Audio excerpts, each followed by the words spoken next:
in Pittsburgh has issued a flash flood warning for Ohio County in northern West Virginia, Brooke County in northern West Virginia, until 11:15 p.m. At 7:20 p.m., trained weather spotters reported heavy rain in the warned area.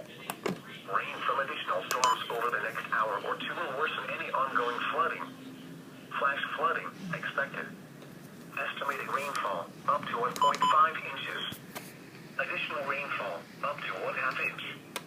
Some locations that may experience flooding include Woodland, Lytton, Martins Ferry, Woolwood, Wellsburg, Bethlehem, West Liberty, Philadelphia, Clearview, Valley Grove, Greenville Junction, Follansbee. Please report flooding by calling 412-262-1988, posting to the National Weather Service Pittsburgh Facebook page, or using Twitter at NWS Pittsburgh.